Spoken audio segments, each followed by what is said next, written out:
So the first thing I'm gonna do in the second cycle, hero cycle, is the Brigand will go a little crazy because he knows the acolyte's gonna be able to back him up if he needs to.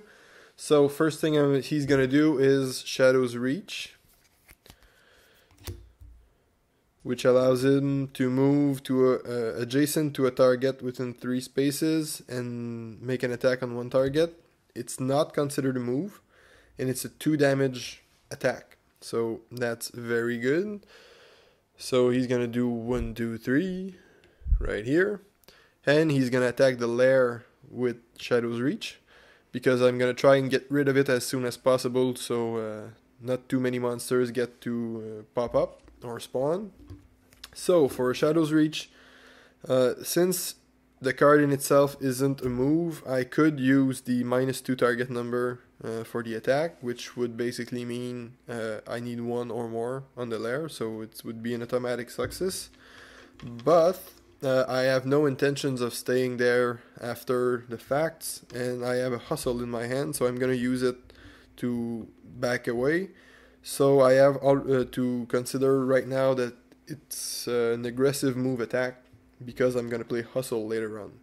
So for my dice pool, I'm gonna grab the basic dice pool for the hero: 1d10, 1 fate dice, plus 1d10 for the butter knife, and that's all I have right now. So I need a 3 or more to hit. That's a success. So I did 2 points of damage on the lair. So right now it's got 3 points of damage, only 2 vitality left. Because I've done 2 points of damage, I gain 2 threat. And I have to add 1 AP to the darkness board for Shadow's Reach. Now, before anything else happens, I will combo Shadow's Reach with Dark Reaver. Dark Reaver, as you can see, is optional Shadow's Reach. So this allows me, because basically after playing Shadow's Reach, the Brigand should be out of shadows. You know what? I just realized I haven't really discussed how shadows work in this game before I started playing. So really I should do it right now. So you have a better understanding of it, of what happens if you don't know the Brigand. So basically, he has 3 different cards to get him into shadows, and this is really what makes him special, if you will. So when you play a card that gets him into shadows, he's got 4 different ways of coming out of shadows. The first one is if he makes a successful attack, like I just did with Shadow's Reach. So when you do a successful attack, you get out of shadows. The second way of getting out of shadows is if you get noticed. On each shadows card, you will see a target number to notice. So in the case of Shadow Slip, it's 5. So this means when monsters activate, at the beginning of their activation, if they're adjacent to a Brigand in shadows, they get to make a notice check. If they succeed the notice check, the Brigand is out of shadows. So basically, since he's out of shadows, he can be targeted by the monsters. So what you would do is roll 1d10 per adjacent monster next to the Brigand. And if any of the dice rolls, in the case of Shadow Slip, 5 or higher, then the Brigand is out of shadows and he can be attacked. So that's the second way of getting out of shadows. The third way is if the Brigand moves more than cautiously. So while in shadows, if you move your normal movement points or aggressively using a card, then automatically you're out of shadows. So that's another difficulty you have to consider. So in this case, because I've used Shadow's Reach, I should be out of shadows, but because Dark Reaver has an optional clause, if you will, optional Shadow's Reach, this tells you can combo off of Shadow's Reach and still get the shadow bonus for Dark Reaver. So I've played Shadow's Reach as a reaction. I'm gonna play Dark Reaver as an action. I have no choice here. This card again can be played with an aggressive movement, and I get to let's see, attacks all targets in a 90-degree arc. So I will attack the lair, this crawler, and I guess over Lucy's head. She's tiny, she won't get hit. And then they would get -1d10 for their attack next darkness cycle. In the case of a minion, if I hit, he's dead, so that's not really a problem. If I use Shadows plus Shadow's Reach, which is the case right now, the attack also does 1 point of damage to all targets hit. So I would get to do 1 point of damage to the lair and kill this minion. So I need to build a dice pool for the Dark Reaver attack. So I get the 1d10 1 fate dice from the hero, 1d10 from the butter knife, and the 2 fate dice for Shadow Slip. I just realized I didn't roll my 2 extra fate dice for Shadow's Reach from Shadow Slip. The way, as you can see on the Shadows card, every Shadows card will have a combo mention on it. This tells you if you combo off of Shadows, you get that extra bonus. So in this case, two extra fate dice. You get it for each card you play off of Shadows. So I should have rolled those dice for Shadow's Reach, and I'll do it now for Dark Reaver. But you get it for both cards. So 2d10s, 3 fate dice, and I need, again, this is a two target number attack. So I need one of my 2 dice to get 3 or higher, and the other one 4 or higher. I got it, and again I haven't managed to hit the recipe on my butter knife, but the important thing is I do 1 point of damage to the lair, 1 point of damage to the minion, which kills it. So I add 1 point of damage to the lair, and I add 2 threat to the Brigand. So for now, or no, I'm gonna play it right away. So the Dark Reaver adds 1 AP, so Darkness track is now at 4. And I'll spend 1 movement point, so the Brigand is not in Shadows anymore because he's made his attack. And then he's gonna spend 1 movement point, one of his normal movement point, to remove the web token. So that's all it takes to free Lucy. So basically now Lucy is saved, and in the refresh phase we'll get the to remove her from the board. And then Brigand will play Hustle for again another AP. So now at 5. This gives me 2 movement points. So I'm gonna move back to where the treasure marker is, and with my last movement point I'm gonna pick it up. So the Brigand, as usual, goes for the loot. When I grab a treasure marker, I give a quick shuffle to the treasure bag, and I draw 1 token. So I've been lucky, and I've grabbed a green token. When you pick treasure tokens in the bag, you put them back afterwards. And then this basically tells me I can draw an item from the green pile. I just drew the Ornate Chalice, which is a great off-end item for the Acolyte, but since it's a Brigand who grabbed it, I'll just try to give it to him when I can. So for now, any item picked up in a turn goes into the inventory slot on the hero board, and you get to equip it if you wish in the refresh phase. So the Brigand is, well, pretty much done, because he's played 4 cards or 3 additional cards to his Shadow Slip, and he's made all his movement points. So the Darkness track is at 5 right now. I could just hold off, but if I do, the Darkness will activate anyways in the refresh phase, because I'm gonna add 1 AP for the crawlers, and anyways the grubbers will activate because of the Brigand with 4 threat right here. So he's gonna activate the grubbers. So since I have Armor of Faith in my hands right now, and it's not an interrupt, it's a reaction, so I need to play it during the hero cycle, what I will do is I will play it. This increases the target number of enemies by +1 target number per faith. So right now increases it by 1.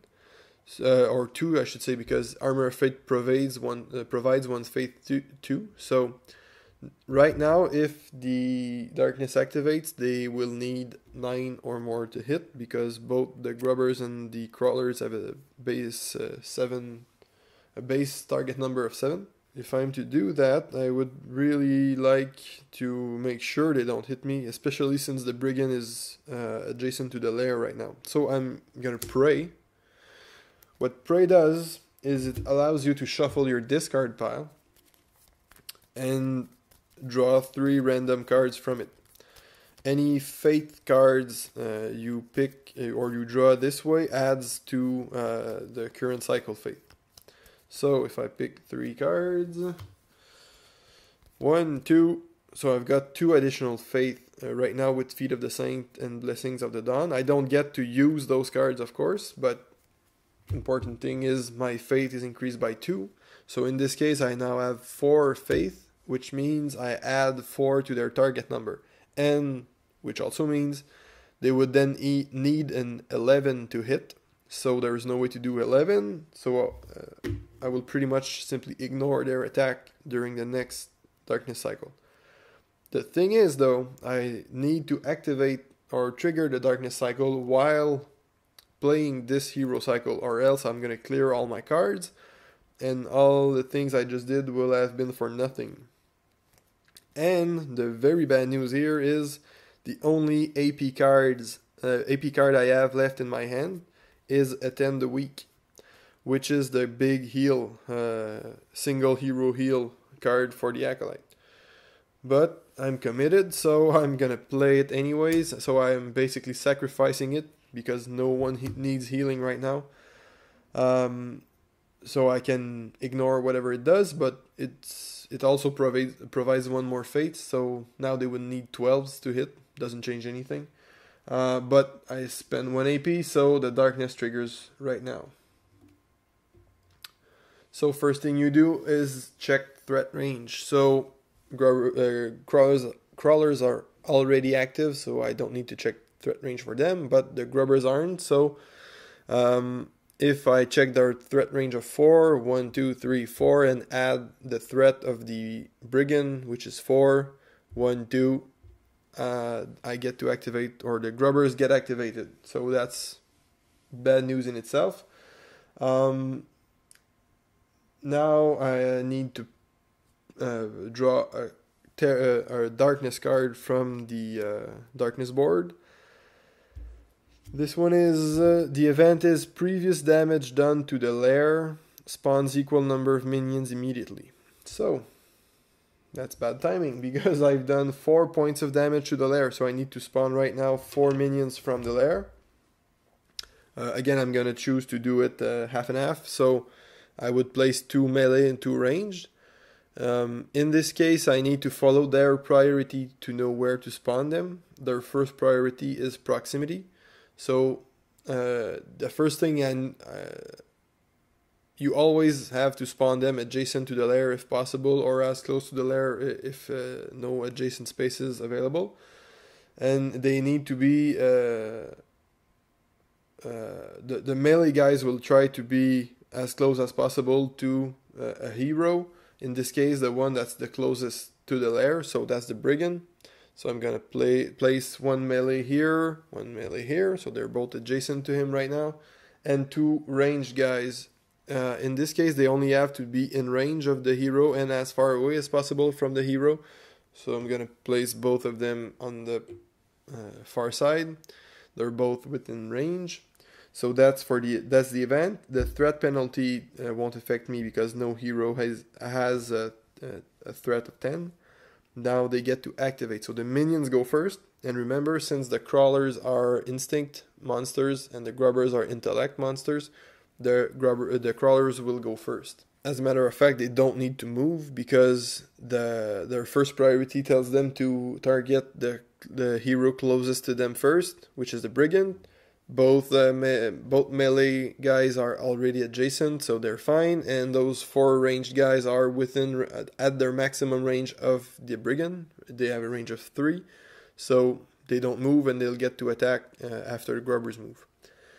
Now the grubbers will try to move up to reach the hero with the highest threat first. That's also the Brigand, so they will target the Brigand. So the first guy here will be considered a scout for now, so he moves 3 spaces, 1, 2, 3. But remember, since he's intellect, he's going to try and make up space for the guys following him, so he's going to move to the side here to make room for the next guy. He's gonna go 1, 2, 3, and then since they can't really reach him, but they're all gonna try to move as close as possible. 1, 2, 3, 1, 2, 3, 1, 2, and 1, 2. So we've got all our guys bunched there, and then it's the attack. So the crawlers go first again. Two melee guys. So I'm gonna roll those 2 first. I've talked about it a little bit in the previous videos, the Darkness Cycle video, but when monsters, especially minions, get to attack, you should build their dice pool for just to make it faster. So you're going to make 1 roll for all the melee guys and then 1 roll for the ranged guys of the same monster type. So since all their attacks use only 1d10, you can do it. If they were to use more than 1d10, then you couldn't do it.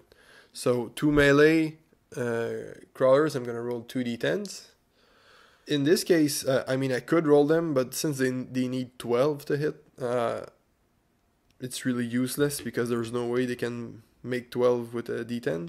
So I'm just going to ignore all the attacks right now. But just know, usually I would roll 2d10s for the melee guys and 4d10s for the ranged guys. But this cycle, they can't possibly hit me. So that's the good news. Now, the heavy, the spawn section of the card is a heavy spawn. So that's not such good news. Basically, if you look at the crawlers card, it tells you heavy is 1 crawler melee, 1 crawler range, and 1 stalker. So that's the captain. I'm gonna place again the first the melee guys. I could place it either here or here because that they would both be the same distance from the Brigand. Just to make my life a bit harder, you'll see why real soon. I'm gonna play the melee guy right here and the ranged minion here. And I also have to place the captain. So that's why I was saying I'm making my life harder, because the captain will pop right here, and he's a 2x2 monster, so he's adjacent to the acolyte right now. And if we have a look at the stalker's card, basically 5 or more to hit, 5 movement, 3 hit points, so they're a lot tougher than the minions. Its attack is 2d10 per attack, and it's 2 attack on 1 target. So he gets to attack twice, and both time he's gonna roll 2d10s. He only needs 5 or more to hit. And the attack description is 2 attacks on 1 target, range 1 melee, 1 damage per hit. If both attacks hit, automatically poison target. So he doesn't get to roll fate dice with his attack, but if they both hit, I get poison anyways. And he's got a special ability, Burrow. He rolls 2 fate dice. If no target is available, exchange places with minions. If he rolls at least 1 darkness symbol. So basically, that's the big difference between the Stalker and the Muckers. So if we go back to the Muckers card, you can see his fate dice is on the same line as its attack, which means he gets to roll the fate dice with his attack. So both attacks of the Muckers would get to roll 1 fate dice. If either of the attacks hit and the fate dice symbol is the darkness symbol, he knocks a target prone. In the case of the stalkers, the fate dice is not dependent on the attack. So in this case, if he couldn't move to any target in his movement step of his activation, he would get to roll 2 fate dice instead of moving, and if he rolls a darkness symbol, he switches places with minions. So basically he pops up right beside the hero. So that's one of the big difference between the fate dice. If they're on the same line as the attack, like the muckers, then the fate dice are rolled with the attacks. If it's in the special section, then they're rolled separately. So that's the spawn, and I get back to the hero cycle. Just before that, I also want to say something about something I forgot in the previous videos. There's a difference between 1 damage per hit and 1 damage per success. So every monsters we've seen so far is 1 damage per hit. So even if they have 2d10s, such as the stalkers, and in this case he needs 5 or more to hit. So if I roll, in this case this would be a failure. But if I roll, come on.